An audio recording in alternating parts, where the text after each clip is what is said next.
Baik, materi kali ini kita akan membahas mengenai manajemen kualitas. Jadi, di dalam manajemen operasional, pelaksanaan dari manajemen kualitas itu sangat penting. Apa itu kualitas? Yang pertama akan kita bahas pertama sekali adalah mengenai apa itu kualitas. Kualitas ini adalah tingkat keunggulan dari sesuatu. Nah, artinya adalah jadi kalau di dalam kamus Webster, ini kualitas adalah total fitur dan karakter yang memenuhi kebutuhan. Kemudian kebugaran yang digunakan dan kualitas dari desain. Nah, definisi dari kualitas ini terdiri atas 3, yaitu kualitas berbasis pengguna, kualitas berbasis manufaktur, dan kualitas berbasis produk. Nah, kualitas berbasis pengguna ini maksudnya adalah suatu produk tersebut bagaimana dari segi kualitasnya terhadap si pengguna, si customer yang membeli. Nah, kalau kualitas berbasis manufaktur artinya bagaimana produk tersebut yang memiliki kualitas yang unggul terhadap manufaktur tersebut. Nah, sedangkan kualitas berbasis produk artinya adalah produk yang dihasilkan ini produknya memiliki kualitas, ya, produknya, ya. Jadi kategori dari kualitas itu ada 3, yaitu kualitas berbasis pengguna, kualitas manufaktur, dan kualitas produk. Nah, pengaruh dari kualitas, kenapa kualitas itu sangat penting dilakukan oleh setiap perusahaan, karena kualitas ini memiliki pengaruh. Dan pengaruhnya itu ada 3, yaitu reputasi perusahaan, keandalan produk, dan keterlibatan global. Artinya ketika misalnya kualitas dari produk yang kurang baik, maka ini akan mempengaruhi yang namanya reputasi dari perusahaan tersebut. Bisa jadi ya akibatnya nanti mereka akan kehilangan pelanggan. Nah, ada juga keandalan produk. Nah, keandalan produk ini artinya kalau produk yang dihasilkan memiliki kualitas yang baik, artinya kan produk tersebut memiliki keunggulan di antara para pesaingnya, sehingga diandalkan oleh para customernya. Jadi pada saat customernya itu ingin membutuhkan produk tersebut, yang diingat adalah produk tersebut karena memiliki kehandalan, dapat diandalkan. Nah, kemudian keterlibatan global artinya biasanya kan produk-produk yang dapat dipasarkan secara global adalah produk-produk yang memiliki keterlibatan dalam global. Nah, kalau produk yang memiliki kualitas yang baik, maka akan bisa produk tersebut itu dipasarkan secara global karena jumlah pesaingnya sangat banyak dan tidak terbatas. Ada biaya kualitas. Nah, biaya kualitas ini ada beberapa hal, yaitu biaya pencegahan, biaya penaksiran, biaya kegagalan, dan biaya eksternal. Nah, biaya pencegahan ini artinya biaya yang dikeluarkan untuk mengurangi komponen jasa dan untuk mengalami kerusakan. Contohnya biasanya adalah biaya-biaya perawatan mesin, kemudian biaya perawatan gedung. Intinya biaya ini dikeluarkan rutin dikeluarkan oleh perusahaan, baik itu per bulan, per kuartal, per semester ataupun per tahun untuk mencegah kerusakan dari barang tersebut. Kemudian ada biaya penaksiran. Nah, biaya penaksiran ini adalah proses evaluasi produk. Nah, proses komponen produk. Jadi, biasanya ditaksirkan berapa biaya untuk suatu produk dihasilkan atau biaya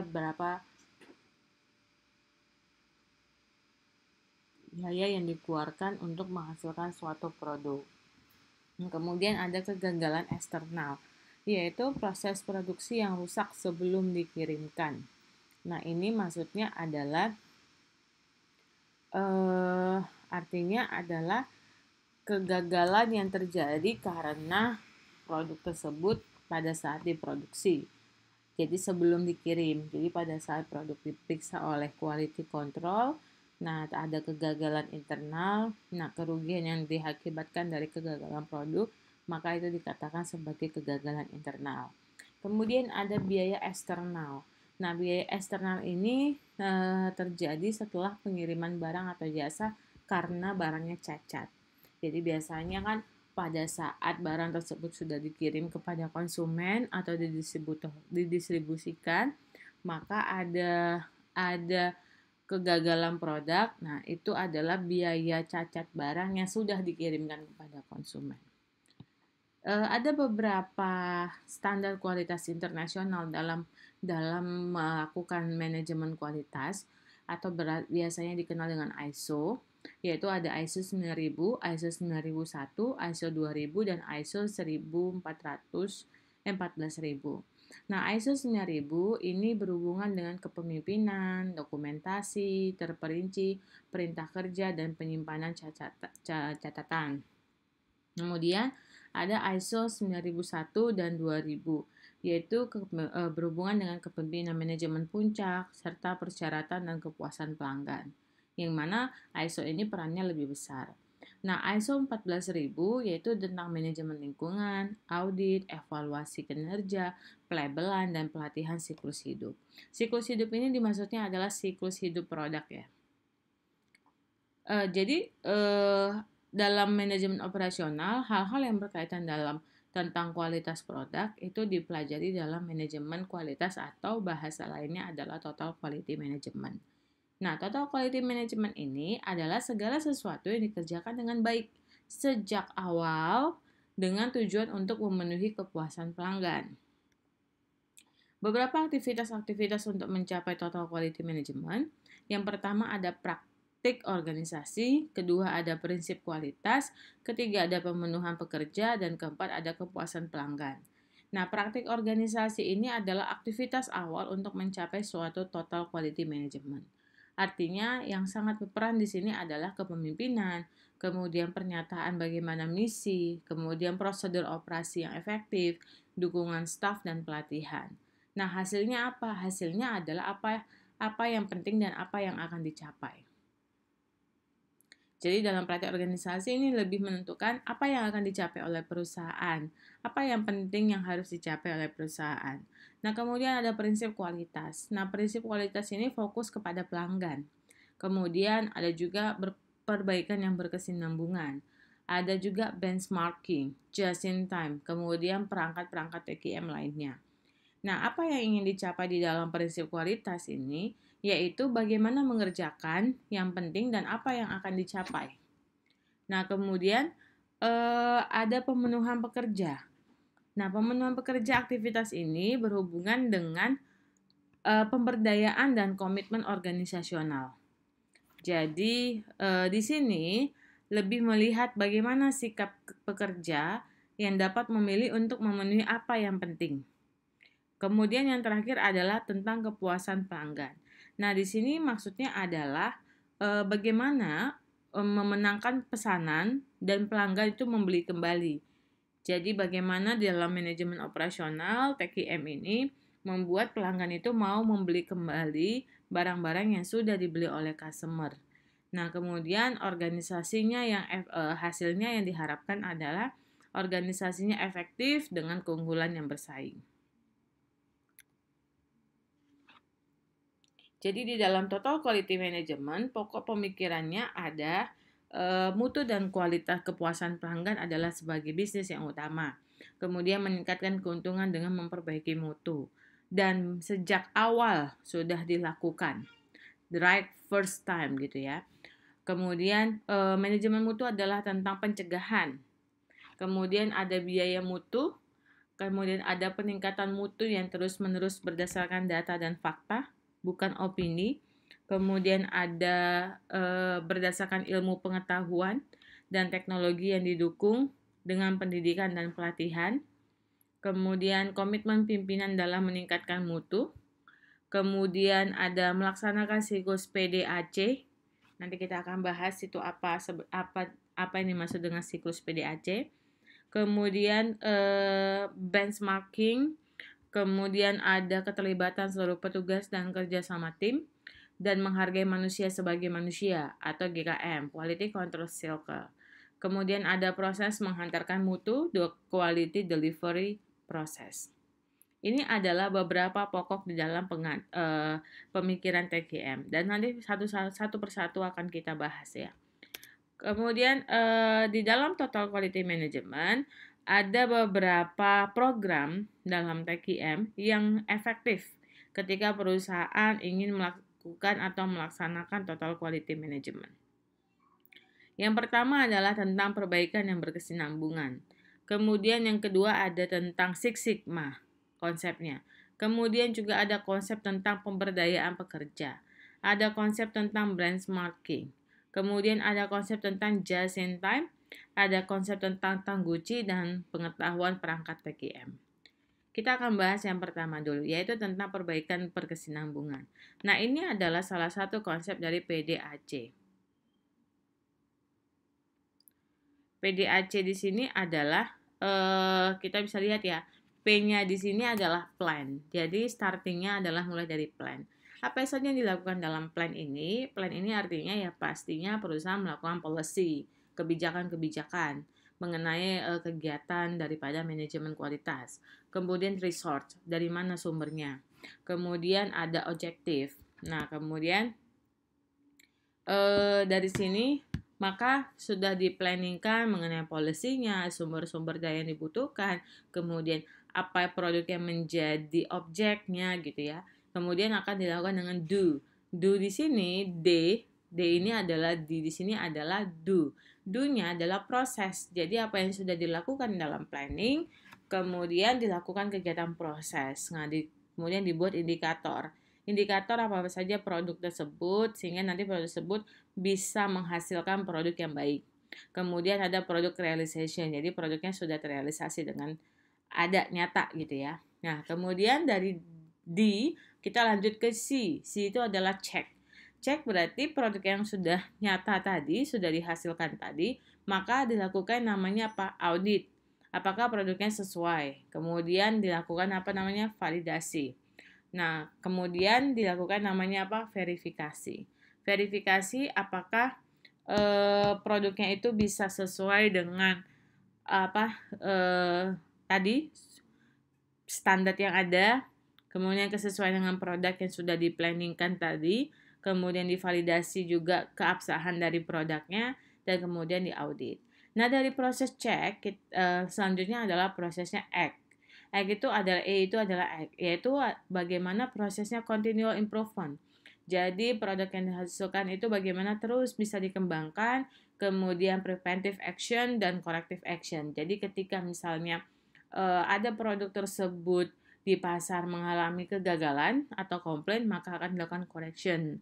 Correctionnya kegiatannya apa itu harus di dalam actionnya tadi. Kemudian bagaimana proses preventifnya, bagaimana proses untuk melanjutkan perkembangan dari produk tersebut. Dan jika memang produknya akan dilakukan perkembangan produk, maka kembali lagi ke proses plan. Ya, plan lagi direncanakan kembali karena ini mau menghasilkan produk yang baru. Jadi prosesnya makanya dikatakan berkesinambungan. Sama halnya ketika misalnya produknya juga mau dilakukan koreksi, perbaikan, maka tetap akan kembali kepada statusnya plan. Nah, di sini ada Six Sigma. Nah, Six Sigma ini yaitu dikenal dengan istilah DMAIC, yaitu D-nya itu define, M-nya itu measure, A-nya itu analyze, I-nya itu improve, dan C-nya itu control. Nah, apa saja di dalam yang dimaksud dengan Six Sigma ini? Nah, yang pertama adalah define. Yang define ini artinya set of initiative. Jadi, apa yang menjadi masalah dari customer kita? Jadi, ketika mau membuat suatu produk baru, sebelum melakukan atau menciptakan suatu produk, maka yang perlu dilakukan ada pertama ada define. Apa yang menjadi masalah dari customer? What is our customer problem? Ya. Kemudian measure. Nah, setelah define, sudah didapat nih apa yang menjadi permasalahan customer. Maka dilakukan adalah measure. Measure ini mengumpulkan data. Jadi collect data. Jadi how big is the problem? Jadi seberapa besar masalah yang ada di pelanggan kita ini. Nah, kemudian baru lanjut ke analyze. Nah, di dalam analyze ini adalah kita melihat what the root cause of our problem. Jadi apa yang menjadi akar permasalahannya. Nah, setelah didapat akar permasalahannya, maka dilakukan improve. Jadi improve ini lebih dikenal dengan istilah develop and implement solution. Jadi bagaimana mengembangkan dan mengimplementasikan solusi tadi. Jadi apa yang harus dilakukan perusahaan sehingga dapat melakukan pengembangan atau memecahkan solusi. Kemudian ada yang terakhir adalah kontrol. Nah, kontrol ini lebih kepada utilize scorecard to control and sustain. Jadi, untuk mengukur bagaimana dari proses penyelesaian masalah customer tadi bisa tetap sustain dan dikontrol. Nah, jika ada perkembangan lagi permasalahan konsumen yang baru, maka masuk lagi ke masalah define. Dia akan muter juga sama seperti PDAC. Cuma bedanya kalau di PDAC sama Six Sigma kan, kalau PDAC dia sudah merencanakan nih produknya. Kalau ini belum. Jadi dia mau mencari tahu dari kebutuhan pelanggan dulu baru dia bisa menciptakan suatu produk. Nah, di sini yang ketiga ada pemberdayaan pekerja. Nah, pemberdayaan pekerja ini artinya memperbesar cakupan pekerja. Jadi pekerja sehingga tanggung jawab dan wewenang yang ditambahkan akan menjadi bagian dari tingkatan serendah mungkin dalam organisasi. Nah, tekniknya adalah membina jaringan komunikasi yang melibatkan pekerja, kemudian membentuk penyelia yang bersedia terbuka dan mendukung, kemudian memindahkan tanggung jawab dari manajer ke staf kepada pekerja di bagian produksi, kemudian membangun organisasi yang memiliki moral yang tinggi, dan yang terakhir adalah menciptakan struktur organisasi formal sebagai tim-tim dan lingkaran-lingkaran kualitas. Yang keempat ada benchmarking. Jadi benchmarking ini adalah pengembangan target yang akan dicapai untuk kemudian mengembangkan suatu standar atau tolak ukur tertentu agar dapat mengukur kinerja sendiri. Jadi dalam benchmarking ini ada beberapa langkah yang harus dilakukan. Yang pertama, tentukan apa yang akan dibandingkan. Yang kedua, bentuk kelompok penentu tolak ukur. Dan yang ketiga, lakukan identifikasi atas kinerja pihak lain. Yang keempat, kumpulkan dan analisis informasi mengenai kinerja tersebut. Dan yang kelima, ambil tindakan untuk menyesuaikan atau melebihi kinerja pihak lain tersebut. Dan yang kelima, dari tentang TQM, perangkat TQM, yaitu tentang just in time. Nah, beberapa manfaat yang diperoleh ketika perusahaan melakukan kegiatan just in time itu ada 8. Yang pertama ada more factory space is available for production. Jadi kemudian ada cost of stock holding in significantly reduced. Kemudian ada link with control and supplier are reduced. Kemudian ada motivation of worker improve significantly. Kemudian adanya more scope for integration with company and computer system. Kemudian ada supplier base is reduced significantly. Ada improve cash flow as money isn't tied up in stock. Kemudian ada reduce was obsolete and damaged stock. Jadi intinya di dalam membuat GIT ini perusahaan memproduksi barang itu berdasarkan permintaan. Jadi tidak ada stok barang yang dilakukan oleh perusahaan. Jadi perusahaan baru akan produksi ketika sudah ada permintaan dari konsumen yang diperoleh dari bagian marketing. Makanya kan ditulis ini ada reduce waste, obsolete and damaged stock. Jadi tidak ada stok. Nah, kemudian more factory space is available for production. Dia membutuhkan pabrik yang cukup besar ketika mau membuat perusahaan tersebut. Produk tersebut. Jadi keuntungan dari just in time ini banyak sekali, yaitu mereduce yang namanya kerusakan barang karena stok, kemudian mereduce yang namanya biaya-biaya, kemudian mereduce yang namanya juga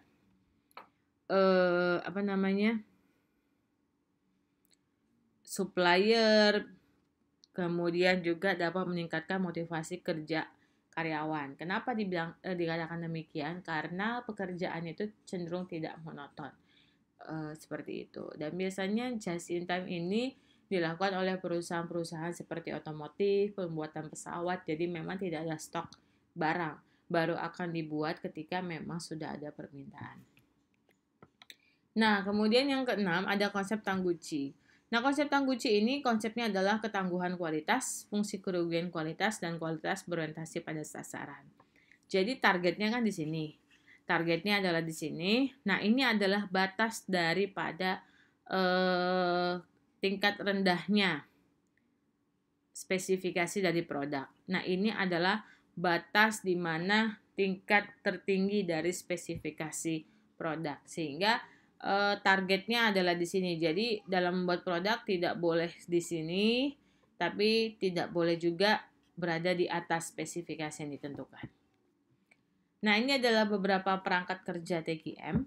Ada lembar periksa, ada diagram sebar, ada diagram sebab akibat, ada diagram Pareto, ada diagram alir, histogram, dan statistical process control. Kita bahas satu persatu, yaitu mengenai lembar periksa. Lembar periksa ini adalah suatu formulir yang dirancang untuk mencatat data. Artinya, ini adalah contoh misalnya di salah satu produksi mainan plastik. Jadi, biasanya diagram daripada perangkat kerja TQM ini dilakukan pada di bagian akhir produksi. Jadi, untuk melihat apakah ada produk-produk yang cacat dari berapa jumlah produk yang dihasilkan sebelum produk tersebut siap didistribusikan atau dijual kepada konsumen. Nah, kita bisa lihat ya, dari hasil pemeriksaan terhadap produk mainan plastik ini, maka permukaannya tergores ada berapa kali, kemudian dia ngeretak berapa, sehingga kita bisa lihat bahwa jenis-jenis kerusakan dan totalnya ada 29 barang yang rusak dari 10.000 barang yang diproduksi. Gitu. Kemudian juga ada tentang diagram sebar. Nah, diagram sebar ini menunjukkan hubungan antara dua pengukur, yaitu lebih kepada berapa biaya yang dikeluarkan untuk periklanan dan penjualan. Jadi kita bisa lihat dari hubungan ini, semakin tinggi penjualan, maka semakin tinggi juga biaya iklan yang harus dikeluarkan. Jadi ini tidak selalu patok ya antara penjualan dengan pengeluaran. Misalnya mesin dengan quantity. Semakin banyak jumlah mesin, maka jumlah quantity barang dihasilkan juga semakin besar. Intinya adalah melalui diagram sebar ini, maka mampu melihat hubungan dari dua indikator atau pengukur. Nah, di sini ada diagram sebab akibat. Di dalam diagram sebab akibat, atau biasanya kita kenal dengan istilah fishbone, ini ada 4 kategori. Sebenarnya ada 6, tapi biasanya digunakan hanya 4 ini biasanya. Nah, ada 4 kategori, yaitu tentang material, mesin, manusia, dan metode. Jadi, untuk material di sini, di dalam diagram fishbone ini sebenarnya untuk mengidentifikasikan ketika ada suatu masalah, mau dilihat akar permasalahannya dari mana. Nah, kemudian dia diklasifikasikan lagi menjadi 4 kategori, yaitu ada mesin, material, manusia, dan metode. Nah, satu-satu di bagian sini, di bagian mesin, apa saja kendala di mesin, kemudian sebab-sebab di mesin, apa saja sebab-sebab di dalam manusia, sampai dengan 4 kategori ini, maka nanti bisa dilihat dari permasalahan yang ada, akibat yang ada, faktor atau kategori mana yang mempengaruhi. Ini yang dilakukan di dalam diagram fishbone. Nah, kemudian ada diagram Pareto. Dan diagram Pareto ini adalah untuk mengolah kesalahan, masalah, atau cacat guna, membantu memusatkan perhatian untuk penyelesaian masalah. Ini mirip dengan diagram fishbone tadi, yaitu ingin memusatkan perhatian pada suatu masalah. Bedanya adalah kalau ini lebih dilihat secara kalau yang fishbone kan bisa dilihat dari 4 kategori tadi. Kalau ini tuh ya indikatornya ditentukan dari perusahaan itu. Jadi kalau kita lihat ini adalah contoh dari customer complaint. Nah, kita lihat yang paling banyak itu adalah komplain dari penggunaan dari fasilitas parking atau parkir yang sulit ya. Nah, kemudian berarti kalau dilihat dari diagram Pareto ini, maka perusahaan akan melakukan perbaikan yaitu di bagian parking. Nah, kemudian juga bisa melakukan perbaikan di penjualan ya. Gitu. Jadi dari diagram Pareto kita bisa lihat berapa mana frekuensi yang paling banyak yang didapat dari pelanggan. Kemudian ada diagram alir, yaitu suatu proses, satu sistem dengan menggunakan kontak dan dengan keterangan dan garis-garis yang saling berhubungan. Nah, diagram alir ini contoh misalnya, ada lampu yang tidak berfungsi, tidak bisa nyala. Maka dicoba nih lampunya terpasang. apakah lampunya terpasang? Kalau tidak, ya berarti pasang lampunya gitu kan. Kalau iya, apakah bola lampunya terbakar? Kalau iya, berarti ganti bola lampunya. Kalau tidak, berarti perbaikan lampu. Jadi misalnya didapatkan komplain dari pelanggan karena produk lampunya itu tidak menyala. Jadi dilihat lagi dari diagram alir prosesnya. Apakah sudah sesuai prosedur dalam pemasangan atau tidak. Ternyata kalau sudah sesuai dengan prosedur pemasangan dan lampu masih tetap tidak bisa menyala, artinya produk tersebut reject. Ini sama saja. Ini juga diagram alir ketika misalnya mahasiswa mau mencari tempat untuk kuliah nyata ya. Mahasiswa mencari tempat, kemudian mempersiapkan transkrip, kemudian konsultasi dengan koordinator untuk tempat, topik, dan pembimbing. Kemudian kalau dosen pembimbingnya setuju, maka akan menyerahkan kembali dokumennya dan surat permohonan. Tetapi kalau tidak setuju, konsultasi lagi, gitu ya. Kemudian kalau sudah menyerahkan, buat surat permohonan yang disahkan oleh jurusan, kemudian surat permohonan tersebut dikirimkan ke mahasiswa. Jika diterima, ya dia lapor ke koordinator pembimbing dan sudah menyatakan bahwa dia diterima. Jika tidak, berarti dia menyiapkan kembali transkrip, mencari tempat lagi, dan menentukan topik kembali.